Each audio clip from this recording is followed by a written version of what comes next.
that roar when you ran out just puts goosebumps on the back of your neck. He strikes it! It's not just what he does with the football, it's what he does with his boot. It's great rugby league, the man AJ Brimson. Just let him grow into a footballer and he's going to be a star. It's been pitched by Ben Hunt. Go Dozer! Ben Hunt wins the Origin for Queensland.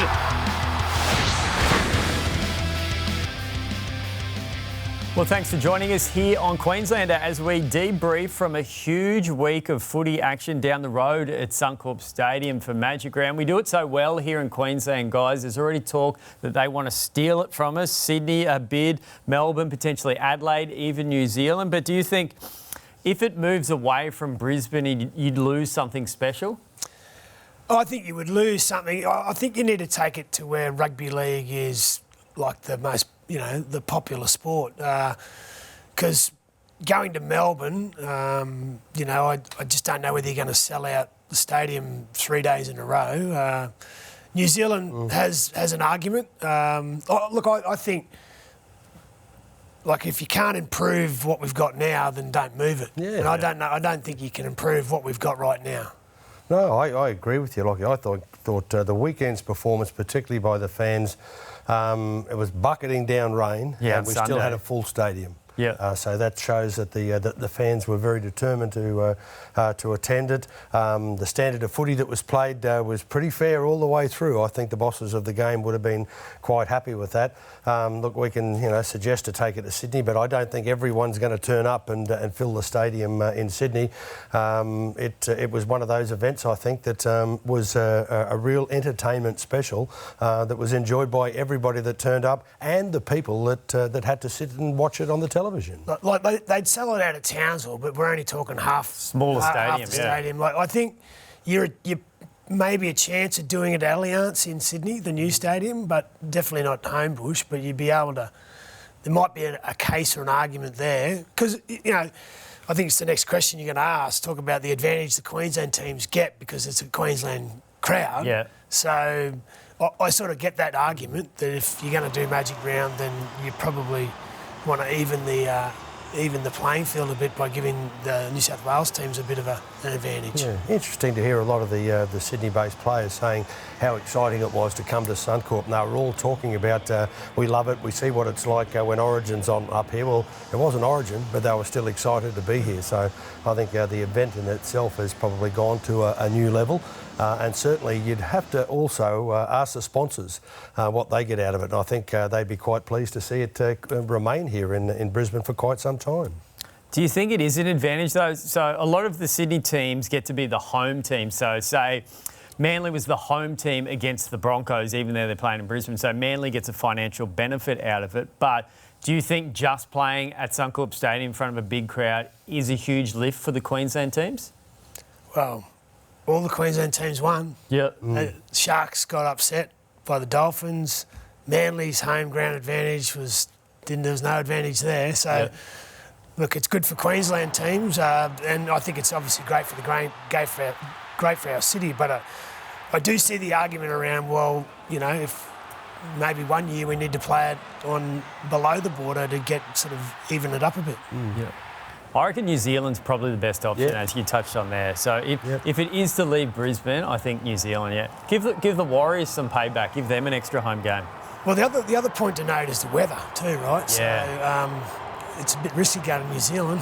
Yeah, definitely. Yeah. We got a giggle out of talking about that on the weekend, Adam, when we were talking about taking the game to New Zealand. Should we take the game to New Zealand? And we had a Kiwi gentleman that said there's more Kiwis living over here than there is in New Zealand anyway. So we get more hometown support when we play here, which I thought was quite comical.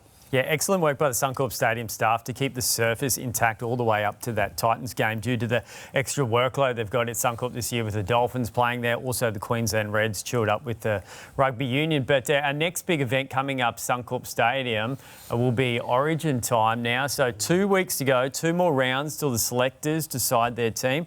How close, Lockyer, would the selection panel have in the night? Would the team be written in pencil maybe at the moment, barring any suspensions or late injuries?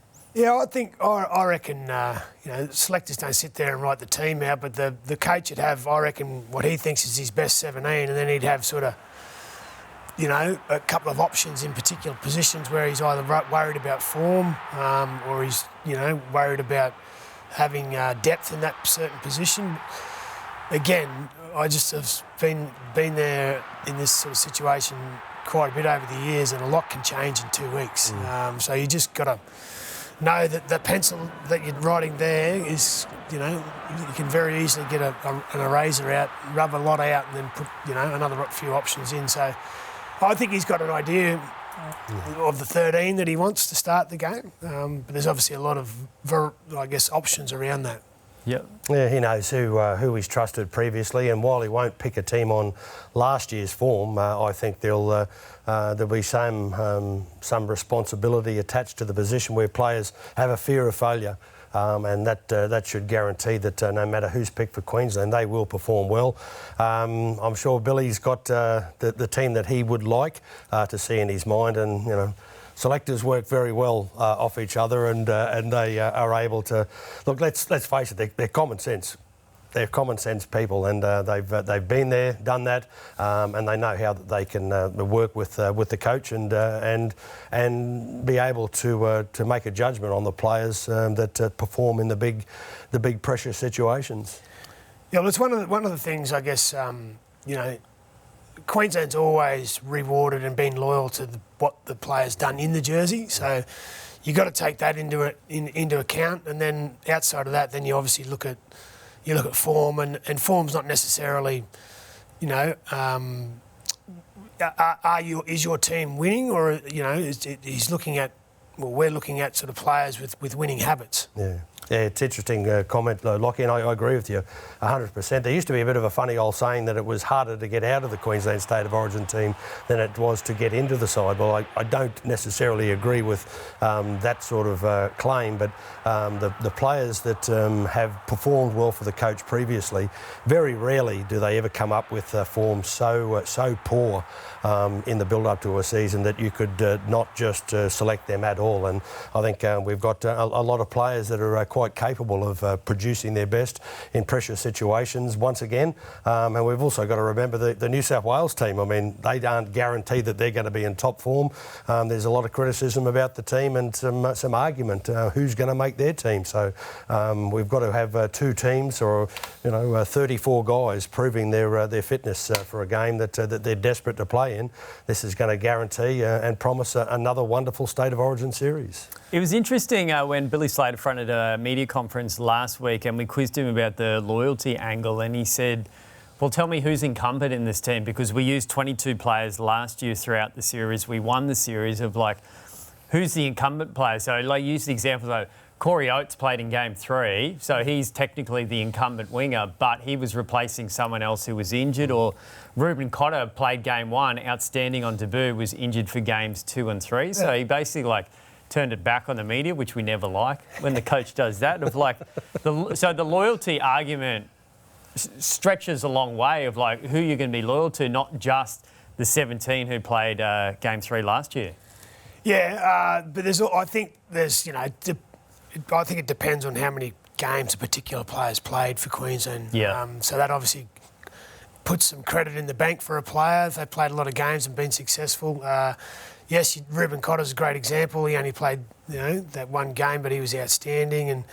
And it becomes, over the series, would they use 22 last year? I think you'd be very lucky to get through a series without using at least 20 players. So you're relying on a squad, and it's about, and that's why I don't know how long ago it was now, but you started bringing in these 18th, 19th men to try and get them into the environment and understand what it's all about. So it's just the way it is now. You don't need. It's not about 17 players. It's about 25 players that you need to understand what's required when you play in this environment. And you talk about having credits in the bank. Dane Gagai, perfect example of that. But he faces a bit of competition now, the outside backs. So Hamiso Tabuai-Fidow could potentially fill in that maybe wing centre position. How hard is it to juggle? You guys have both been in a situation where you have to retire from rep footy or, potentially move a player on. But in saying that, Gagai's been quite good this year for the Knights. How difficult when it comes to that rep retirement situation? Yeah, I think you can probably pick it quite comfortably, Adam. You can see when a player's performing well enough in a pressure situation to deserve to be picked in a representative side, and there's sometimes a little bit of obvious action between a state of origin standard player and a good first grade player set standard. Obviously the players that can perform at the highest level, they won't cause any problem whatsoever for the selectors. I am glad it's them picking this side and not me, so good luck, have a good time. And the one thing that I can guarantee is that the faith of Queensland Rugby League supporters will be behind the selectors. I don't think we've ever had a mug team that's been chosen, and I don't expect that ever will happen. But what we have got coming is a wonderful series against a New South Wales side that are desperate to regain a little bit of pride. Yeah. Yeah, it's always a balancing act. You know, you've got players that go, you know, at the back end of their career, they've done a hell of a lot for the team. And I guess it's just a judgment call from not just selectors, but obviously the coaches, probably the primary person make that judgment call. Can they still perform, you know, and do their job at that level? That's the question you've got to ask. And then sometimes it's not about, you know, picking the team and leaving potentially someone out. It's you have a conversation with them before that even happens. Potential debutant being floated this year, the Raiders forward, Corey Horsburgh from Caboolture Snakes, I think is his junior. He was outstanding against the Broncos a couple of weeks ago. Do you see him as an origin-type player, almost like a Fatty-type throwback? Probably slightly fitter than Fatty? Well, Fatty claims that he was well in advance in the fitness department. But look, he's a guy that you know, has been probably one of the ones that everybody's enjoyed watching, and they've had a little bit of a tease about every now and then and said that he could be there. Is there any possibility? Watching his last couple of games in particular have been, you know, for me, quite surprising. I regard him as a good quality player, but he's taken that to a new level this year, and certainly if he's out to please the coach, he couldn't do it in a better way, shape or form. He's been quite outstanding. His work rate has been enormous, and his ability to be able to put pressure on the opposition in key times throughout the course of the match, I think, has been the real standout feature. And the Raiders say that you know, if he doesn't get picked in the side, it won't be for his sheer effort, which has been way in advance of what it has been in previous years. it's a tough field though, Lockyer, middle forwards. Yeah, well, you got, you know, he's playing lock at the moment. You got Paddy Carrigan, who's the current Wally Lewis medal winner. But I like his toughness. I don't think he'd be scared one bit about being in that environment. And I actually have been surprised, been watching him the last few weeks, he's actually got a fair bit of skill with the ball. I didn't realise how clever he was with the football, but yeah, there's a lot of competition there, but it's, you know, again, hopefully, you know, Corey stays fit over the next couple of weeks and puts himself right in the mix. Yeah, I agree with you, Lockyer. I mean, I was talking to a couple of the guys. I talked to Gino all the time, and he was talking about him, and I started to bring in the dunnos, you sure? And then went and had a closer look, and was quite thrilled by the way he'd been performing. Obviously, he's out there. He knows he's not just out there to impress the selectors and also guys that he'll be playing with, but himself as much as anything. And he really does appear to have increased his self-belief level to an all-time high. And just finally on Origin, so the spine last year for the decider was Ponga, Tom Dearden, DCE and Ben Hunt. Is it conceivable that three of them potentially don't even make the starting side this year, and two of them maybe aren't even in the team? In terms of like Ponga, we don't know how he's coming back so far. Next fortnight's crucial for him. Tom Dearden, superb, but Cameron Munster comes straight back into the side, and maybe Hunt goes back to the bench for Harry Grant to start, no matter how you want to do it. Yeah, like it's... I mean, those guys got the job done in the decider last year, so that carries some weight. Yeah. And Ponga man of the match too. Yeah. Yep. So, you know, I've got no doubt Billy hasn't forgotten all that. But again, it comes down to a judgment call whether, you know, I think, you know, having Ben Hunt and Harry Grant both in the same team, I think that's a given. That's really good for us. Yeah. Because Ben, Ben can cover a lot of positions. So if there's an injury, you can use him, and you can always Harry can go the distance if you need to at hooker. And the Dragons are doing us a solid at the moment too, trialling him in the hooker position, just getting him ready for Origin. So thanks to St George Illawarra for that. Hook would have taken that on board.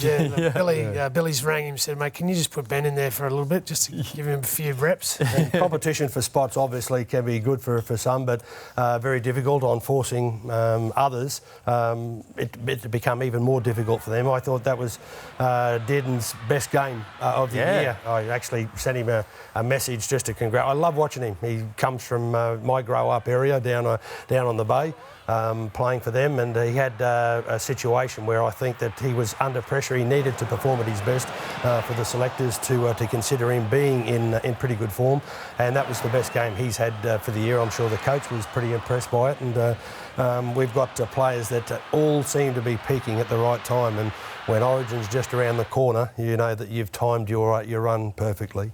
I think he's been the Cowboys' best player this year too, Tom Dearden. I don't know where he sits in the Dally M points for Cowboys player, but I think he's been there. Well, he's a competitor. Yeah. He has a go every week, always does his job. Yeah, he took on the big guys in the game yesterday. That was the part that really did impress me. He didn't go seeking shelter from some of the big defensive forwards in his team. He took them on himself, and I was really impressed with his performance.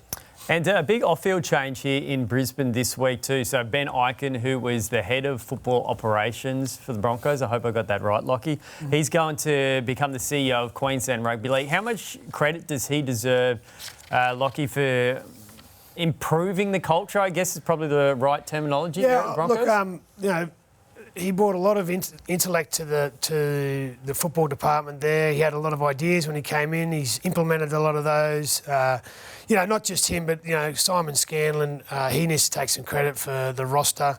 Kevy's obviously got a fair bit of input there, and Dave Donaghy's done a great job in overseeing the restructure of the football department and overseeing, I guess, a rebuild of the roster. So, look, they're sitting on top of the table right now. So there's been some positive things happen there at the club, and it's showing on the scoreboard literally at the moment, which is, he needs to take some credit for that, Ben. And I think at the end of the day, there's a role there that is going to give him more of a challenge, and I think he was, he's looking for something that was going to challenge him more than what it is now.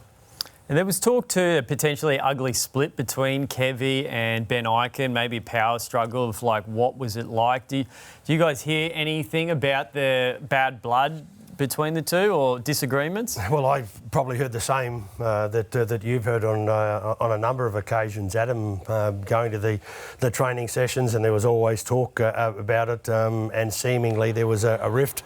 There wasn't too much bad blood that was blatantly apparent, but certainly the whispers were getting around.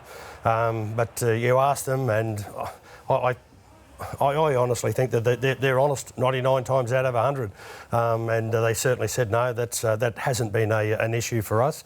Let's just get on. Is there anything wrong with the way that we're going on the football field? Normally, when there's a disaster at the top and unrest, that makes its way pretty quickly to the performance of the football team each week, and that does not appear to be one bit apparent this year.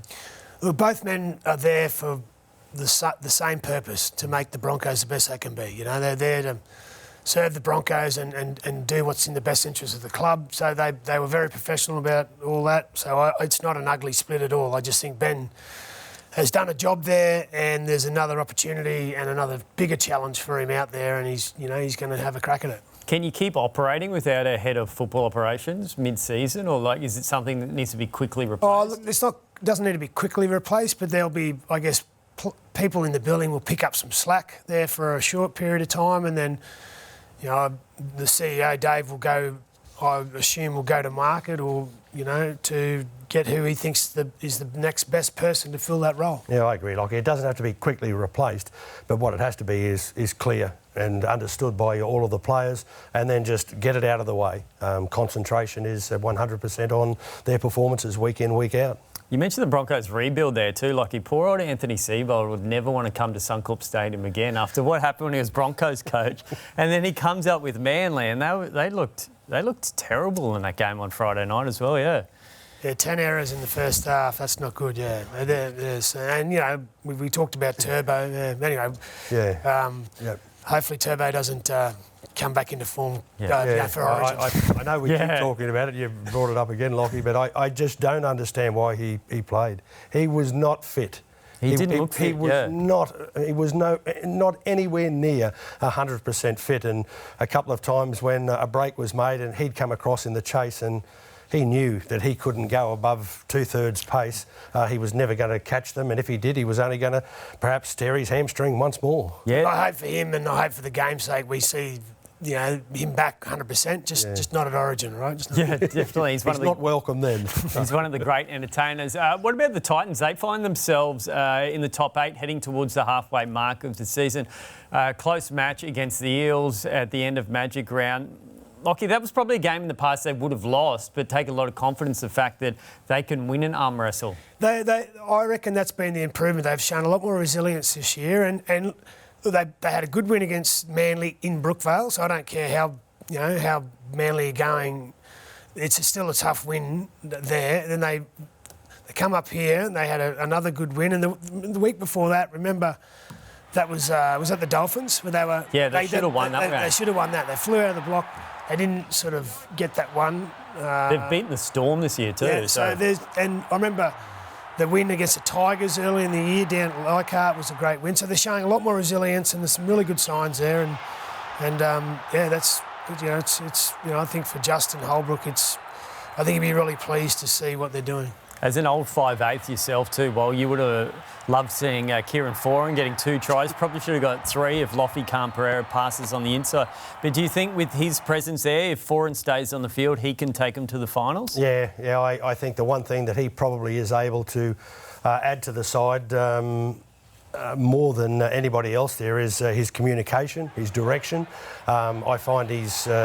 when he first came into first grade, I know I keep telling the story all the time that I was lucky enough to be at that game and watch him. He got man of the match, and I saw an 18-year-old boy that was directing traffic where 18-year-old kids, I remember when I came into first grade, I'm sure it was the same for Lockyer, you go in there, you're almost too scared to be involved in the yap and telling other guys what to do. But here he was doing it. It was at Brookvale Oval, and it was a sensational performance. He has now taken quite a close directive in working with the other members of the team and getting them to perform in the best way possible and feel quite confident about it. And I think that he's been one of the real reasons that they've improved greatly this season. Certainly in the back line, they've got plenty of talent up front. They need to have some good attacking wares in the back line to be able to create doubt in the mind of the opposition defence. Yeah, David Fafita also really good in that game too, so giving Lockyer his and Tino was good too. Yeah, and Mo's come good again this season. Another Queensland team in the top 8 too, continue to fly under the radar. The Dolphins, their outstanding debut, big Val Tavare in the centres. Boys, have you seen much of a better debut in the NRL than that? I was quite amused. I went down to the Dolphins today and had a look at some of the stuff going on. I said to one of the Dolphins, I said, he's a big boy. He said, yeah. He said, I think he's about 102 kilos. And I said, mate, when I was playing, I was 98 kilos. I think he might have been a couple of kilos 122 kilos. 122. Yeah. But it was the way that he showed determination to attack right from the first time that he got the ball on his hand, and you could just see that Benny had given him the chance, probably dangled the carrot in front of him in the build up to the match, but given him enough self-belief for him to go out there and perform what he'll probably regard as the greatest moment of his football career. And I watched it. I'm a Broncos fan rather than a Dolphins fan, but I loved it watching that kid. And there is one person that can do that in rugby league, and it's Wayne Bennett. He's a remarkable character. The old saying that he gets blood out of a stone, well, he gets best performances out of those that are possible to deliver them. Sometimes they're wasted, but it certainly wasn't on this occasion. Yeah, another good story for our game. He's come over from rugby union and... I think he's going to be a little bit of a cult hero out there. He's big, strong, and it was just good to see. Like, I think he was quoted before the game, he just wanted to go out there and have some fun. Yeah. Well, he did that, so I think he's going to be well-liked in our code. Yeah, I've commentated a lot of his games in the Queensland Cup for the Redcliffe Dolphins side. He's actually quite fast if you get him over 50 to 60 metres. For a guy who's 122 kilos, if we see him out in the open in the next few weeks in the NRL, you will be very surprised how fast he is. But they call him Val Meninga. Yeah. Can you see any comparisons? Like, Lockyer, you were coached by Mal. You played a fair bit of Origin while with Mal. Can you see the comparisons? Well, beside the big arm guard? Yes, he's got one, besides the arm guard, he's got one likeness, and that he loves running directly at the opposition defensive players and just rolling over them, getting over the top of them, crushing them and making them feel inadequate. You can just see the poor old defensive players, while the celebrations are going on, they're getting up and thinking, why the hell couldn't he have run at one of my teammates? Yeah. Didn't need that today, didn't need it. And it's going to be quite interesting to see how he goes from here on. Obviously, everyone's talking about him now, and that's often, an interesting period of a player's career and how they get to perform, and if they don't have a good game next time around, the criticism that they're going to cop. Well, I'm sure that having Bennett as a coach, he probably will be resting quite comfortably, but Wayne, I'm sure, will be making sure that his next game is another first-class performance.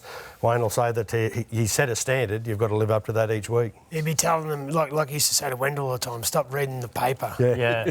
So, I thought his first try was a classic Mal Meninga style. Just used his sheer speed, size and strength to score that try. So, I don't really want to. I wouldn't want to be in the centres marking him one-on-one. Put it that way. It was a difficult initiation too against Talakai, who himself is an Origin player. So we love seeing more of Val Tafara in the coming weeks. The Dolphins' next 5 games, so they've got the bye at the moment. Get 2 points for that. The Storm, Dragons, Warriors, Manly, Sea Eagles. So do you see potentially they could go on a little run here and cement a place in the top 8, as unlikely as the final spot seemed at the start of the year? It's funny they beat the games they're winning are against probably the stronger teams, and they're dropping the ones where you think they've got a chance. So I think that's a mental thing. So look, they could definitely. They're capable of going on a run there, but I guess they seem to get complacent when they're playing the teams that are where they're given a sort of 50-50 chance to beat them. So, yeah, it's a good point, Lockyer, and it'll be interesting to see I'd love to be listening to Bennett's directions to the players, and he'll be dangling more than a carrot in front of them with the expectations on how they're going to perform in the next few weeks. They've set the standard, they've set themselves a target, so it's up to them to live up to that now. But they've shown exactly what they are capable of when they've got the best coach in the world in charge of them. So it'll be quite interesting to see how they deliver. And that Dragons game coming up is a Thursday night out at Redcliffe. Yeah. That will go off. That'll be sold out. Yeah, I'll be working on that one sideline. Yeah. So that'll be good. The old Dolphins, they'll be sticking it into me. You'll catch that game on Nine's Wide World of Sports. Plenty of huge games coming up in the next few weeks in the lead up to the State of Origin Series opener, which you'll see live and exclusive on Channel 9 from Adelaide.